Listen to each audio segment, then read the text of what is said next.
काफी दूर हो गया। हाँ 500 मीटर હિમાચલ પ્રદેશમાં મેઘતાંડવથી તારાજીના દ્રશ્યો સામે આવ્યા।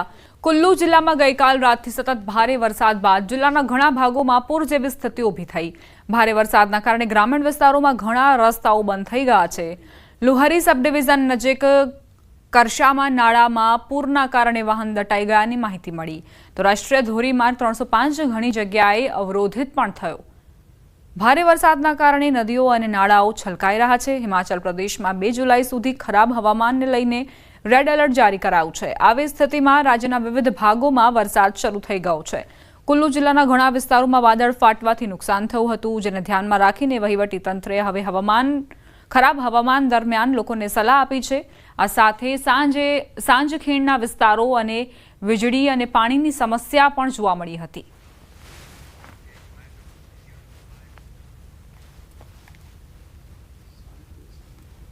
તો આ તરફ હિમાચલ પ્રદેશમાં પડેલા વરસાદે વિનાશ વેર્યો છે। જ્યાં નજર કરશો ત્યાં તમને પાણી જ પાણી જોવા મળશે। વધતા પાણીના સ્તરના કારણે લોકોની ચિંતા વધી છે। હિમાચલ પ્રદેશમાં પડેલા વરસાદે વિનાશ વેર્યો છે। ભારે વરસાદના પગલે સુજાનપુરના ખેરીમાં વ્યાસ નદીમાં પાણીનું સ્તર સતત વધી રહ્યું છે। વધતું પાણીનું સ્તર લોકોની ચિંતા વધારી રહ્યું છે। જંગલવીરી બટાલિયને સવારે 6 વાગે 15 લોકોને બચાવ્યા। નદી કિનારે ઘરોમાં પાણી ઘૂસવાના કારણે લોકો ફસાઈ ગયા હતા, જેમને બચાવી લેવાયા। ત્યાં લગભગ 24 થી 25 લોકો ફસાયા હોવાની વહીવટીતંત્રને જાણકારી મળી હતી। સુજાનપુર પ્રશાસન અને જંગલવીરી બટાલિયનના સૈનિકોએ તમામ લોકોને સુરક્ષિત રીતે બચાવ્યા। હિમાચલ પ્રદેશમાં ભારે વરસાદ બાદ ઘણા વિસ્તારોમાં તારાજીના દ્રશ્યો જોવા મળી રહ્યા છે। રાજ્યમાં વરસાદના રેડ એલર્ટથી માલ મિલકતને નુકસાન થયું, તો રોડ રસ્તાઓ પણ બંધ થયા। ભારે વરસાદથી મંડી જિલ્લામાં જનજીવન ખોરવાઈ ગયું। વીજળી અને પાણીથી લઈને રસ્તાઓ સુધી બધું જ ખરાબ હાલતમાં છે। વહીવટ અને વિભાગો પુનઃસ્થાપનના કાર્યમાં વ્યસ્ત છે। હાઈવે પણ બંધ હતો, પરંતુ તેને પુનઃસ્થાપિત કરવામાં આવ્યો। છેલ્લા 24 કલાકમાં ભારે વરસાદના કારણે મંડી જિલ્લાના 198 રસ્તા બંધ છે, જેના પુનઃસ્થાપનનું કામ ચાલી રહ્યું છે।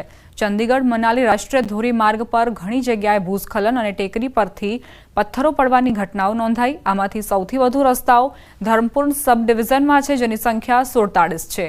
દરેક જગ્યાએ મશીનરી તૈનાત કરાઈ છે અને પુનઃસ્થાપન કાર્ય ચાલી રહ્યું છે।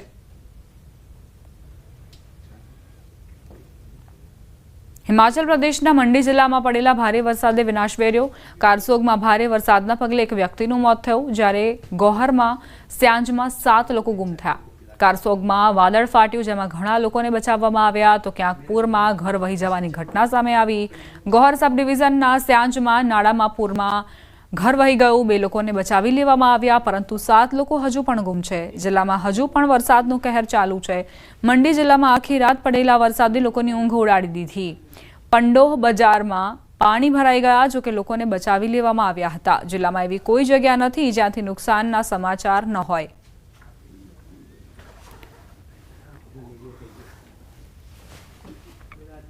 હરિદ્વારમાં આવેલા પ્રાચીન ભીમગોળા મંદિરને પર્વત પરથી પથ્થર પડવાથી નુકસાન થયું। સતત વરસાદ પછી મનસા દેવી મંદિરની ટેકરી પરથી એક મોટો પથ્થર સરકીને નીચે આવેલા ભીમગોળા મંદિર પર પડ્યો, જેના કારણે મંદિરની છત તૂટી પડી। એવું કહેવાઈ રહ્યું છે કે ભીમગોળા કુંડમાં બનેલા શિવલિંગને પણ પથ્થરો પડવાથી નુકસાન થયું। પથ્થરો પડવાની ઘટના સીસીટીવી કેમેરામાં કેદ થઈ છે। સદભાગે આ ઘટનામાં કોઈ જાનહાનિના સમાચાર નથી। ઉત્તરાખંડમાં વરસાદે તબાહી મચાવી છે।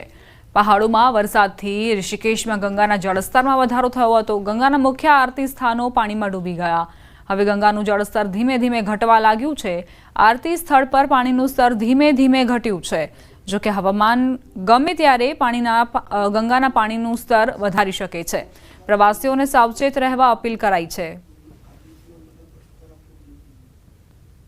રુદ્રપ્રયાગમાં અલકનંદા નદીનું વધતું જળસ્તર ચિંતાનું કારણ બન્યું। અહીં સ્થિત નાના મંદિરો અને શિવ પ્રતિમા પાણીમાં ડૂબી ગયા।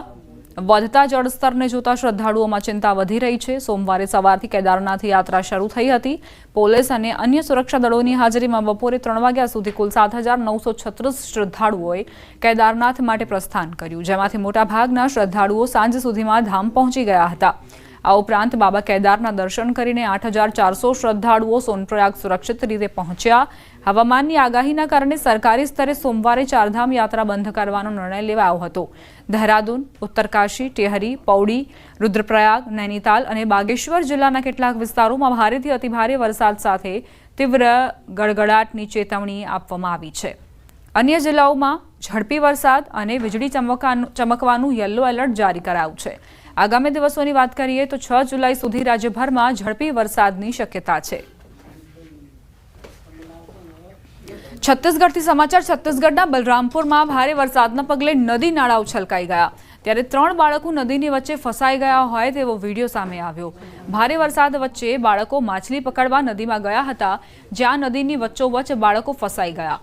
1 કલાક પછી બાળકોને સુરક્ષિત રીતે બચાવી લેવામાં આવ્યા. આ ઘટના ગાગર નદીની છે. હાલ ચોમાસાની સિઝનમાં પાણીજન્ય રોગચાળો વકર્યો છે. ઋતુની અસર લોકોના સ્વાસ્થ્ય પર પડી છે. પાણીજન્ય અને મચ્છરજન્ય રોગચાળામાં વધારો થયો છે. છેલ્લા 1 સપ્તાહમાં 116 લોકોના સેમ્પલ લેવાયા હતા, જેમાંથી 8 ડેન્ગ્યુના રિપોર્ટ પોઝિટિવ આવ્યા છે. આ ઋતુ દરમિયાન બીમાર થવાથી બચવા માટે બહાર ખાવાનું ટાળવું જોઈએ, તેમજ ઘરની આજુબાજુ અથવા ઘરના કોઈ જગ્યા પર વરસાદી પાણીનો ભરાવો ન થવા દેવો જોઈએ. વસ્તુ કે આપણા ઘરની આજુબાજુમાં પાણીનો ભરાવો ન થાય એનું ધ્યાન રાખવું જોઈએ. જૂના આપણા ખરા તૂટેલા ભંગાર કે એવી જગ્યાએ પાણી એમાં ભરાઈ ન રહેતું હોય એનું ધ્યાન રાખવું જોઈએ. પ્લસ આપણી નજીકના એરિયામાં કોઈ પણ લોકલ ઓથોરિટીને કહીને માછલીના પોરા મુકાવવા જોઈએ અને પાણીનું કોઈ જગ્યાએ કલેક્શન ન થાય એ ધ્યાન રાખવું જોઈએ.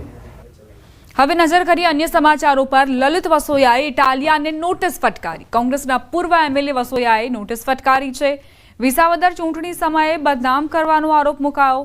ગોપાલ ઇટાલિયા સામે બદનામીની નોટિસ ફટકારાઈ. 10 કરોડનો બદનામીનો દાવો કરતી નોટિસ અપાઈ છે. ચૂંટણી સમયે ખોટી રીતે બદનામ કરવાનો પ્રયાસ કરાયો હોવાનો આરોપ મુકાયો છે. વસોયાએ વકીલ મારફતે આ નોટિસ આપી છે. નોટિસ પર એમએલએ ગોપાલ ઇટાલિયા બોલ્યા, મને નોટિસથી ડર નથી લાગતો, જવાબ આપીશ. ગોપાલભાઈ ઇટાલિયા ને મેં માનહાનિના દાવા માટેની નોટિસ પાઠવી છે. વિસાવદર ધારાસભાની પેટા ચૂંટણીની અંદર ગોપાલ ઇટાલિયાએ સ્ટ્રિંગ ઓપરેશનના નામે ખોટી રીતે મને જે બદનામ કરવા માટેનો પ્રયત્ન કર્યો હતો, એ પ્રયત્ન બાદ મેં મારી ગુજરાત પ્રદેશ કોંગ્રેસના સૌ આગેવાનો સાથે, મારા એડવોકેટ સાથે મેં વાત પણ કરી છે અને મારી માનહાનિ થઈ હોય એવું હું માની રહ્યો છું. મારી કોંગ્રેસના મિત્રોને એટલી જ વિનંતી છે કે નોટિસ કરીને વકીલને બીવડાવવાની કોશિશ ન કરો. એ અમારું કામ છે નોટિસ આપવી. એટલે બધા પોતપોતાની જવાબદારી નિભાવે. મને નોટિસ હાથમાં આવશે ત્યારે હું વાંચીને પછી નોટિસ તો હાથમાં આવવાથી હજુ નોટિસ જ મળી નથી. કઈ નહીં ભાઈ, હવે ધંધા વગરના થઈ ગયા છે, નવરા થઈ ગયા છે, કામકાજ કઈ વધ્યું નથી એટલે આ ચાલુ કર્યું છે. વડોદરાથી સમાચાર. ગેસ પાઇપલાઇનમાં બ્લાસ્ટ. વાઘોડિયા રોડ વિસ્તારમાં આવેલી સુંદરમ આઇકોન સોસાયટીમાં ભયાનક બ્લાસ્ટની ઘટના બની. સવારે સી ટાવરના ફ્લેટ નંબર 101માં ધડાકો થયો. મકાન માલિક મિતુલભાઈ ગંભીર રીતે દાઝતા હોસ્પિટલમાં ખસેડાયા. બ્લાસ્ટના કારણે મકાનમાં માલસામાનને નુકસાન પહોંચ્યું. પ્રચંડ અવાજથી આસપાસના રહીશો ઘરથી બહાર દોડી આવ્યા. ગેસ પાઇપલાઇન લીકેજ હોવાથી દુર્ઘટના સર્જાઈ હોવાનો પ્રાથમિક અંદાજ છે. ફાયર બ્રિગેડ અને ગેસ કંપનીની ટીમે સ્થળ પર પહોંચી તપાસ હાથ ધરી. અમરેલી સિવિલમાં હિટ એન્ડ રનમાં મોટો ખુલાસો. જૂની અદાવતમાં હત્યાનો પ્રયાસ થયાનો ખુલાસો થયો. જૂની માથાકૂટમાં 3 લોકો પર કાર ચડાવી દેવાઈ હતી. અમરેલી પોલીસે હિટ એન્ડ રનમાં ખુલાસો કર્યો. સાવરકુંડલામાં 2 દિવસ પહેલા મારામારીની ઘટના બની હતી. મંદુકના કારણે આ ઘટનાને અંજામ અપાયો હતો, જેમાં સામસામી અદાવતમાં કાર ચડાવી દેવાઈ હતી, જેમાં ઇજાગ્રસ્ત 3 વ્યક્તિઓ પૈકી 2 વ્યક્તિને ગંભીર ઇજા પહોંચી. સિવિલ હોસ્પિટલમાં 2 લોકો સારવારમાં હતા. તે સમયે ચા પીવા જતા આ બનાવ બન્યો. પોલીસે હત્યાના પ્રયાસનો ગુનો નોંધી આરોપીઓની શોધખોળ શરૂ કરી છે. 29 તારીખના રોજ રાત્રે ત્યાં આગળ માથાકૂટ થતા રવિભાઈ બેગડા અને સામા પક્ષે ભરતભાઈ ખેતરિયા બંને અમરેલી સિવિલ હોસ્પિટલ ખાતે એડમિટ હતા અને હાલમાં I-20 કાર ભરતભાઈના ભાઈ જયસુખભાઈ નાઓ દ્વારા રવિભાઈને મારી નાખવાના ઈરાદે ચડાવેલ હોય એવું ધ્યાનમાં આવેલ છે. હાલમાં પોલીસ આગળ તપાસ કાર્યવાહી કરેલ છે. મળેલ માહિતી મુજબ ઝઘડાનું મૂળ કારણ જે સાવરકુંડલા ખાતે ક્રોસ કમ્પ્લેન થઈ છે એ સંદર્ભમાં છે. નવસારીના વાંસદા તાલુકામાં આવેલા કુરેલિયા ગામમાં સરપંચ વિજેતા બનતા યુવાનનો બિયર પીતો વિડીયો વાયરલ થયો. ચૂંટણીનું રિઝલ્ટ જાહેર થયા બાદ વિજય રેલી નીકળી હતી, જેમાં યુવાન બિયર પીતો હોય તેવું જોવા મળ્યું. વિડીયો સામે આવતા પોલીસે તપાસ શરૂ કરી છે. સાથે જ રેલીની પરવાનગી કોણે લીધી હતી તે મામલે પણ તપાસ કરાઈ રહી છે.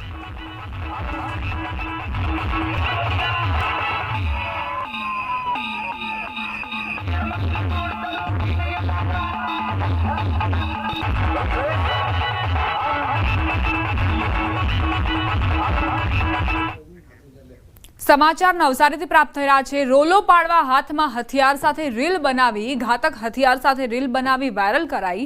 નવસારી જિલ્લાના બિલીમોરા શહેરની આ ઘટના. હથિયાર યુવાન પાસે ક્યાંથી આવ્યું તે એક સવાલ છે. પોલીસ અધિક્ષકે તપાસના આદેશ આપ્યા. ન્યૂઝ 18 ગુજરાતી વાયરલ વિડીયોની પુષ્ટિ નથી કરતું.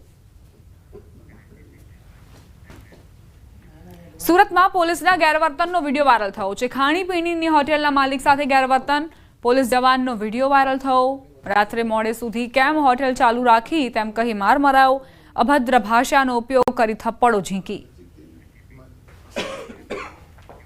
જૂનાગઢ તાલુકાના ડુંગરપુર ગામે એસટી બસનો સ્ટોપ ન અપાતા 50થી વધુ વિદ્યાર્થીઓએ રસ્તા રોકો આંદોલન શરૂ કર્યું છે. અંતે એસટી વિભાગના ડેપો મેનેજરે સ્થળ પર આવી બસને ઊભી રાખવાની બાંહેધરી આપતા મામલો થાળે પડ્યો હતો. છેલ્લા ઘણા સમયથી ડુંગરપુરથી જૂનાગઢ, ખડિયા, બગડુ સહિતના આજુબાજુના ગામોમાં વિદ્યાર્થીઓને સમયસર બસ ન મળતા હેરાનગતિનો સામનો કરવો પડતો હતો. અનેકવાર રજૂઆત કરવા છતાં પણ એસટી વિભાગ દ્વારા કોઈ પગલાં લેવામાં આવ્યા ન હતા. ડેપો મેનેજર દ્વારા તમામ માંગણી પૂરી કરવાની ખાતરી અપાતા અંતે આંદોલન સમેટાયું. અમે કાયમ ભણવા આવીએ તો બસ રોકે નહીં, અને બસ રોકે તો અડધાને લઈ જાય અને અડધા અહીંયા રહી જાય અને પછી બસ જવા દે. મોડું થઈ જાય છે ભણવા જવામાં. અવારનવાર 3 દિવસ થયા 2 કલાક ને કલાક લેટ આવેલી હતી બસને. એના માટે રેગ્યુલર કરવા માટે અમે ડેપો મેનેજરને ફોન કર્યો તો એને ફોન અમારો રિસીવ ના કર્યો, અને ઉલટાના જે ડ્રાઈવર છે એ બાળકો જે વિદ્યાર્થી છે એને ધમકાવી અને પોતે એમ કહે છે કે અમે તમારી ઉપર ફરિયાદ કરશું, અમારી બસ નો રોકતા. જે રેગ્યુલર બસો ચાલે છે અને જેમાં લોકલોમાં સ્ટોપ આપેલ છે એ બધી બસો જે અહીંયા સ્ટોપ કરશે, કારણ કે અમુક વિભાગોની જે બસોમાં સ્ટોપ નથી આપેલ એમાં પણ અમે અહીંથી લેખિત રજૂઆત કરી અને એમાં પણ સ્ટોપ એડ કરાવી દેશે. જે નોન ઇન્ટરસિટી અને એક્સપ્રેસ બસો જે છે એમાં પણ જે મેઇન સ્ટોપ છે એ મેઇન સ્ટોપ અપાવી દેશે. સમાચાર અમદાવાદથી પ્રાપ્ત થઈ રહ્યા છે. ભાજપ કાર્યકર્તાએ જાહેર શૌચાલય તોડી પાડ્યું. એએમસીની મંજૂરી વગર શૌચાલય તોડી પાડવામાં આવ્યું છે. શ્રીજી ચાયવાલા દુકાનના માલિક છે ભાજપ કાર્યકર્તા. શાસ્ત્રીનગરમાં શ્રીજી ચાયવાલા પાસે શૌચાલય હતું. દુકાન બહાર આવેલું શૌચાલય તોડી પડાયું. અમદાવાદના શાસ્ત્રીનગર પાસે આવેલા જે કહી શકાય કે ગુજરાત હાઉસિંગ બોર્ડના જે મકાનો છે ત્યાં અનેક કોમર્શિયલ એકમો પણ આવેલા છે. આ દ્રશ્યો હું આપણે જે બતાવી રહ્યો છું કે ગુજરાત હાઉસિંગ બોર્ડ એટલે શાસ્ત્રીનગર પાસે આવેલી સૌથી મોટી હાઉસિંગ સોસાયટી છે. તેની સાથે તેની નીચે અનેક કોમર્શિયલ દુકાનો પણ આવેલી છે. અને અહીં જ આજે 4 રસ્તા પર હું જે આપણે દ્રશ્યો બતાવી રહ્યો છું, જે અહીં માટી અને જે અહીં કાટમાળ જોવા મળી રહ્યું છે, તે કાટમાળ પહેલાં અહીં 2 દિવસ પહેલાં અહીં જાહેર જે કહી શકાય કે ટોયલેટ હતું. લોકો અહીં શૌચાલય માટે આવતા હતા એ પ્રકારનું ટોયલેટ હતું. પરંતુ અહીંના જે આ વેપારીઓ છે, ખાસ કરીને મહાનગરપાલિકાનો જે રીતે દાવો છે કે શ્રીજી ચાયવાલા દ્વારા આખું જે શૌચાલય છે તે તોડી દેવામાં આવ્યું છે, અને તેને સાથે જ જેવી જાણ મહાનગરપાલિકાને થાય છે મહાનગરપાલિકા તેને દંડ પણ ફટકારે છે, 50,000નો દંડ ફટકારે છે. કારણ કે પૂર્વ મંજૂરી વગર મહાનગરપાલિકાની આખું જે ટોયલેટ છે તે તોડી દેવામાં આવ્યું હતું, અને વર્ષોથી આ ટોયલેટ છે તે અહીં રહ્યું હતું, અને એના જે વેપારીઓ છે તે તેનો ટોયલેટનો ઉપયોગ કરી રહ્યા હતા.